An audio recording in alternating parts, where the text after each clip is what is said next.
Cemeteries, figurines, treasure hoards, and much more came to light last year in Viking history, so in this video we're having a look at some of the most exciting discoveries and how they've pushed forward our knowledge about the Viking Age.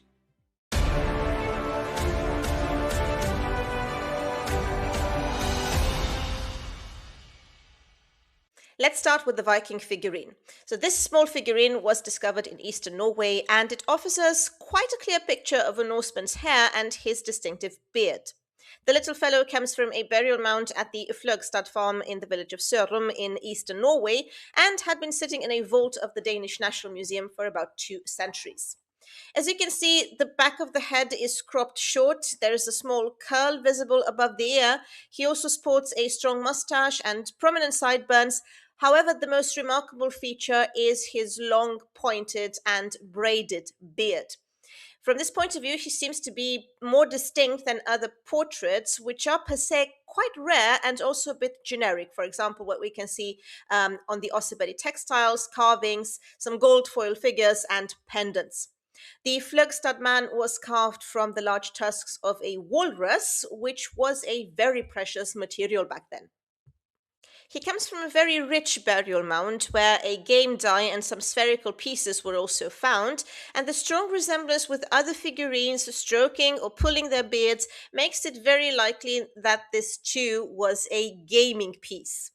Many of them, especially the Erlinger statuette thought to represent the god Freyr, have been interpreted as small deities or amulets, which wouldn't really contradict a usage as gaming pieces. They don't necessarily have to be religious. We often tend to overstate that interpretation, but even so, it would still make sense if we see these figurines as kings on the board, since kingship is so strongly associated with divinity. The Baldursheimer man, for example, was also found together with spherical bone pieces and a die. So what distinguishes them is this overemphasized beard, which would have been a symbol of manhood. In the sagas, for example, cutting someone's beard was an act of contempt akin to castration. Next on the list is a treasure hoard, the late 9th and early 10th century Bedale hoard from North Yorkshire that was recently analysed in order to identify the origins of the silver, and this is interesting in order to see the Viking wealth and expansion, and perhaps the results could also be extrapolated to other studies. The authors distinguish different metallurgical groups and assess the effects of recycling and refining using a combination of lead isotope analysis and trace element geochemistry on almost all of the cast silver artifacts. The results are very interesting. They show that the majority of the silver derives from Western European sources, and this is consistent with the large-scale silver acquisition through Viking raiding on England and the continent during the 9th century, much of which was subsequently melted down and then recast into Scandinavian-style bullion and jewelry. However, several substantial ingots contain silver of Eastern Islamic origin, thus demonstrating that long-distance trade networks linking Scandinavia with the Islamic world also contributed materially to Viking silver supplies, even in northern England. The study further shows that refined and unrefined silvers can be differentiated geochemically, revealing complex patterns of recycling, mixing, and local refining using different lead sources. So overall, the Bedale hoard provides strong evidence that Western European loot dominated Viking silver stocks in this region, while Islamic silver remained a significant and persistent component of Viking wealth, this way reinforcing the view that both raiding and long-distance exchange were the central drivers of the Viking phenomenon. The next discovery I'd like to tackle is a settlement this time, a settlement close to Stockholm at Täby, where excavations revealed a large and long-lived rural settlement with continuous occupation from the late Iron Age, so about 500 through the Viking Age and into the late medieval period, in some areas even lasting until the 15th century. Over 30 buildings were identified, including 3 longhouses, sunken featured buildings called krofus, and some smaller ancillary structures. Seems like we are dealing with long-term stability here, combined with gradual reorganization of households and farmsteads rather than episodic abandonment. And this is suggested by the repeated use of building plots overlapping post holes and multiple construction phases. Several buildings are particularly informative. The earliest, a three-aisled longhouse dating to the late 6th century, shows careful terracing and stone use and might have had some sort of symbolic significance as well. This is suggested by early ceramics and a possible fragment of an image stone. A later hybrid building from the 8th to 10th century combined domestic and specialized functions and was deliberately closed when abandoned, its hearth sealed with iron arrowheads in what would be interpreted as a ritual act. We also have a Viking Age Grofus functioning as a blacksmith workshop, producing nails, tools, and high quality forged objects using advanced techniques such as layered iron and steel. The burial evidence is also very telling. It reflects a community in ideological transition. We have both cremation graves and Christian style inhumation graves, alongside an isolated cremation deposit that appears to have been reused.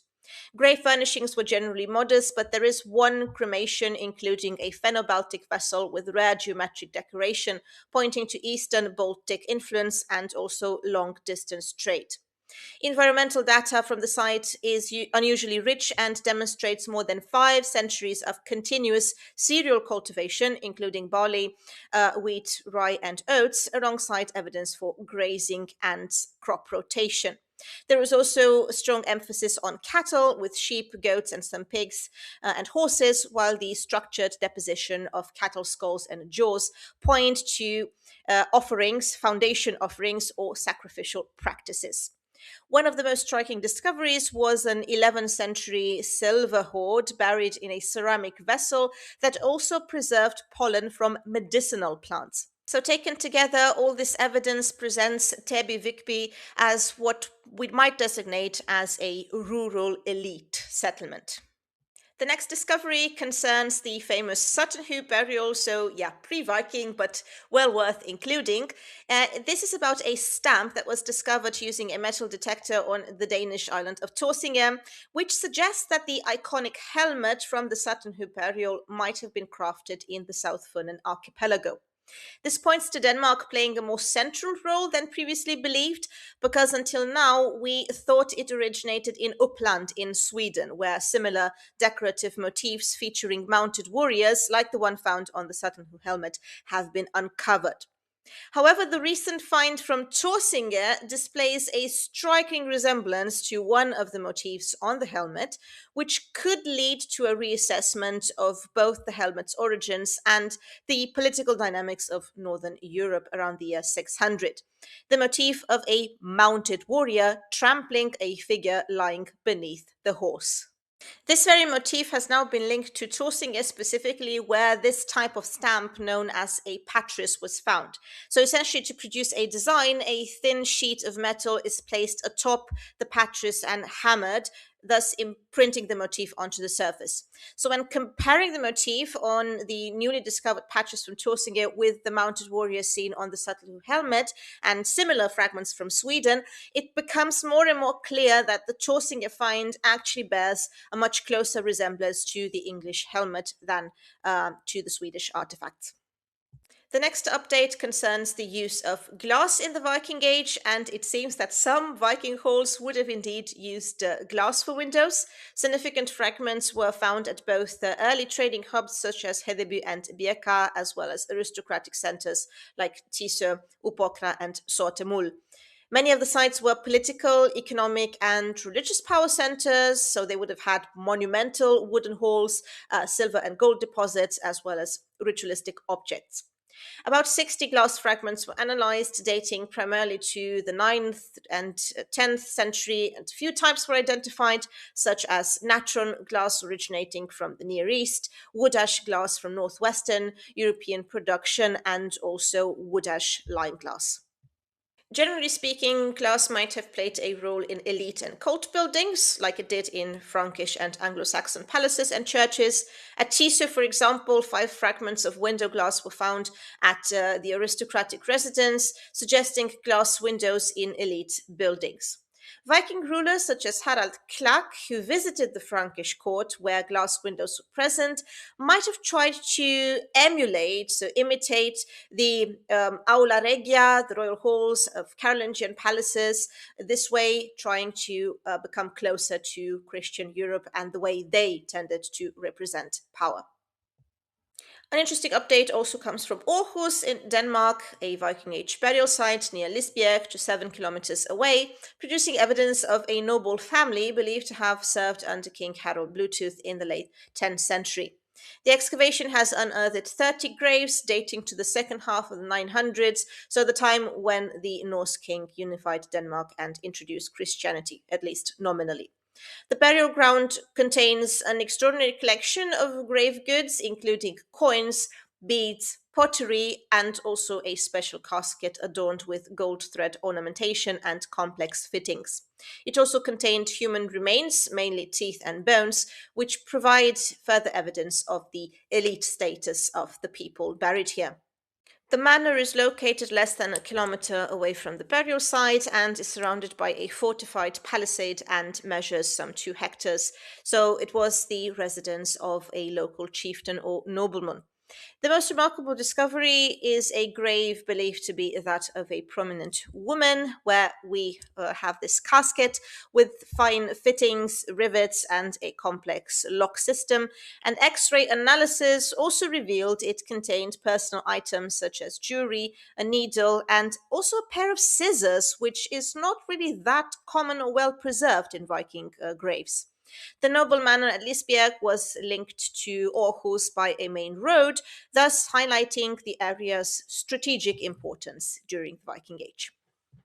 The next example might not seem that spectacular, but given the general context, it sort of is.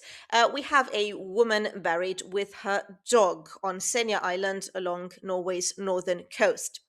The grave dates back to around 900, 950, and contains the skeleton of this woman, which was buried in what can be considered a ceremonial grave of a high ranking person.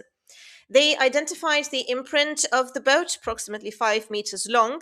Although the wood had decomposed over time, there is this clear outline and form attesting to the fact that it was a sewn boat, so one with no iron rivets but using organic bindings. So that is also sort of special. The ship held the woman's remains, who had been interred on her side with bent knees and her arms crossed in front of her body. At her feet lay a small dog skeleton, which had been interred with great care. The presence of a dog in a Viking Age grave is not entirely uncommon, but this time the animal might have been a cherished pet and not simply sacrificed. The woman was interred with several high status grave goods, including 2 brooches, a hoop pendant, bone or amber beads, and also some practical items such as an iron sickle, a slate whetstone, textile tools, including possibly a spindle wheel and a whalebone weaving sword. So, in a way, this dog is part of the assemblage of objects, but the placement also suggests a deep connection between the human and the non human. So, this animal was also part of the woman's identity in death and the afterlife awaiting. And another burial, an even more curious one, on a farm along the coast of central Norway this time. We have a woman again who appears to have been buried with 2 scallop shells placed near her mouth. In addition to the human remains, small bones that likely came from bird wings and several pieces of jewelry were found, which might have been part of her clothing. She seems to have been buried sometimes in the 9th century, given that she's wearing a halter style dress with 2 oval brooches attached to the straps. And she also donned an undergarment with a smaller brooch. The shells with the curved sides are facing outward and the straight edges are turned up, so they seem to be covering part of the mouth. The scallop shells might have once been part of some larger artifact that has since disintegrated, but there isn't really evidence in that direction, such as holes in the shells. So maybe it was meant as a signifier of the sea in general, like the larger idea of traveling to another realm. Or perhaps it was placed in the assemblage to show her special link to the coastal place. Um, the scallops are hard to get. You actually have to dive for them, but some do end up on the shore. So a type of local identity signifier. But if the scallops are not native to the region, to express her connection to a different place. So this is just a theory. Anyway, it is quite unique and it points out the diversity of Viking Age burials once more, and that the mythology we know from the written sources, which we tend to overuse in order to interpret burials and afterlife, can be very limited. The beacons are lit. This was such a fun project to read about, a project investigating how beacons and the associated naval defense system known as the Leidanger in Old Norse were organized at the local level in Norway, so how they function in practice and what resources and labor they would have required. The study used GIS based data analysis, and it served to map beacon sites and guardhouses and to analyze them in relation to stuff like mustering sites, boathouses for warships, administrative districts, and thus the researchers were able to reconstruct systems that can be traced back to the late Viking Age in the 10th century. Dating the sites precisely is quite challenging because beacons were in use from roughly 950 to 1814, but place names can provide certain clues, particularly those containing the Old Norse element viti, of which about 300 are known. So, in the Viking Age and early 11th century, beacon systems appear to have been organized regionally under local chieftains. However, by 1274, they were formalized as a national system in Magnus the Lawmender's Laws of the Land, thus reflecting broader processes of state formation and territorial consolidation. Written sources are scarce for earlier periods, but we do have the archaeological evidence, and it suggests that large coastal boathouses they were already existing and functioning as regional defense cooperation before the beacon system became visible in the historical records. Beacons formed chains or networks used primarily for warning and mobilization in times of crisis, relying on fire, smoke, visual signals, messengers, and sometimes sound signals as well. So they were designed to alert chieftains, later kings, and more generally local communities, enabling a rapid mobilization of warships and manpower. These were mainly farmers rather than a standing army and were typically manned only during the summer campaigning season. Although the naval levy declined in the late medieval period, beacons did continue to be used until the end of the Napoleonic Wars, increasingly integrated into state military and administrative structures. So, this is sort of like a counterpoint to the Viking aggression always gaining the spotlight in scholarship, because the research focuses on a strong concern with defense for a change, so collective security, community organization funded by substantial contributions of labor and resources from the population, and also increasingly controlled by royal authority after the end of the Viking Age. And the last bit concerns something from England, but it is still close enough and also fascinating, so well worth mentioning. The Lost Manor, the power centre belonging to Harold Godwinson. Hope you remember him from the Battle of Hastings in 1066. Bosom, it is called, on the coast of West Sussex. It is depicted twice on the bio tapestry. Earlier in the artwork, Bosom is shown as the place where Harold enjoys a feast in an extravagant hall before setting sail to France and then once again on his return. The location of Harold's residence at Bosom has never been proven, although it has been suggested that a manor house in the village, now a private residence, stands on the site. A geophysical survey of the surrounding area was used, an assessment of standing remains, a renewed scrutiny of maps and records, and basically a whole re examination of the excavations from 2006. And it confirmed the existence of two previously unidentified medieval buildings, one integrated into the current house and another one in the garden. The crucial indication that the site had even earlier origins comes from the excavations, which support the idea of a latrine existing in the larger timber building, which was really a fashion starting out in the 10th century. Yeah, so that was it for today. I really hope you enjoyed. Let me know your favorite discovery from last year, from this video or elsewhere, and not necessarily from the Viking world. Just anything you find interesting enough to be worth sharing in a comment. And if you missed the episode about the 2024 Viking discoveries, have a go at it because you might find it useful as well. If you want to support the project, the best way to do so is by joining as members. Just for a few dollars or euros a month, you can gain access to bonus material, including lectures, and help this scholar continue the YouTube journey. Thank you so much for still watching and for still following my work. I do hope you still enjoy, and yeah, take care. I'll see you in the next one, and hopefully many more to come.